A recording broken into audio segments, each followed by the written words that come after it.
बहुत बहुत धन्यवाद। ग्राम पंचायत टेंगनी की इस पावन धरा पर आयोजित गोंडियन गाथा इस कार्यक्रम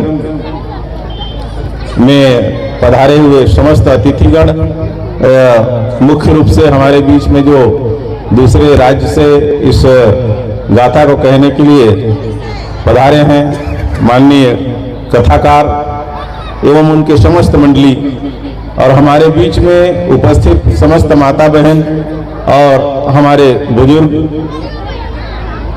गण एवं हमारे छात्र छात्राएं जो यहाँ पर इस गाथा कार्यक्रम में यहाँ पर उपस्थित हैं, आप सभी को मेरी ओर से बहुत बहुत सेवा जोहार।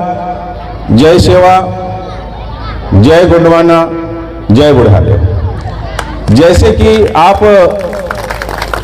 यहाँ पर अभी हमारे कथाकार जो गुरु जी हैं उनके माध्यम से हमारे संस्कृति के जो धरोहर हैं, मुख्य रूप से हमारे जो ग्राम व्यवस्था है जिसमें हमारा जो गांव का दिवालय होता है,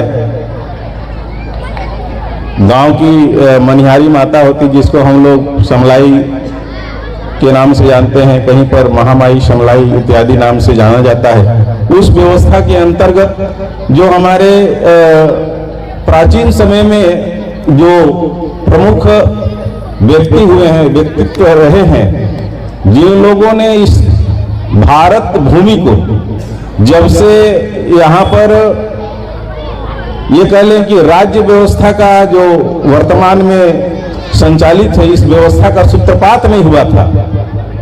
आदिम अवस्था से लेकर के राज्य के गठन तक क्रमशः जिन लोगों ने हमारे इस भारत भूमि के संस्कृति को पल्लवित किया, संरक्षित किया, आगे बढ़ाया, उन कथाओं को हम यहाँ पर सुन रहे हैं कि यहाँ पर सुकमा कौन थी, माता सुकमा कौन थी, माता हिरवा कौन थी, या कौन इस भारत भूमि में गोत्र व्यवस्था को संचालित करने वाले, जिनको हम लोग पहांदी पारलिंगो कहते हैं, शंभु गौरा कौन थे, जिसको आज हम लोग महादेव पार्वती के नाम से जानते हैं।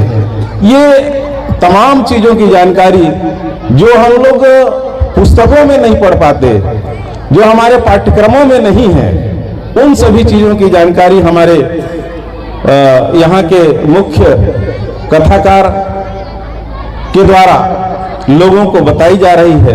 ये बहुत ही महत्वपूर्ण है। इससे हम अपने प्राचीन संस्कृति के उस मूल्यों को जो है तो जान पाएंगे, जिस मूल्य के चलते हमारा इस भूमि का संस्कृति तमाम आक्रांताओं के होते हुए भी कई बार हमारे भारत भूमि में ईसाइयों का, मुस्लिमों का आक्रमण हुआ, इसके बावजूद भी हमारी संस्कृति जीवित है।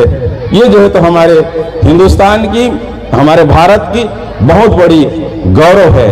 हम सभी प्रकृति पूजक हैं, हम लोग प्रकृति को मानते हैं। हम लोग जब धान पकता है तो नया खाई कर मानते हैं। धान बोने से पहले हम लोग महादेव में धान बीज का रोपण करने के लिए कठोरी का पर्व मनाते हैं। तो इस प्रकार से कई प्रकार के हमारे जो पर्व हैं जो हमको प्रकृति से सीधा सीधा जोड़ता है। तो मैं बहुत कुछ नहीं कहना चाहूँगा, आप सभी लोग को बताने के लिए हमारे यहाँ पर कथाकार महोदय हैं, गुरु जी हैं, जो आप लोग को बताएंगे। मैं यही कहना चाहूँगा कि हम अपने भारत भूमि के जो प्राचीन संस्कृति है उसको लेकर के चलें। हमारे संस्कृति में बहुत ज़्यादा दिखावा नहीं है, हम लोग प्रकृति से सीधे जुड़े हुए लोग हैं और प्रकृति को ही मानते हैं। प्रकृति से ही समस्त जीव जगत की उत्पत्ति हुई है, उस समस्त जीव जगत का पालनहार प्रकृति ही है। इसलिए हम प्रकृति को जोहार करते हैं। जय सेवा, जय जोहार, जय बुढ़ाले।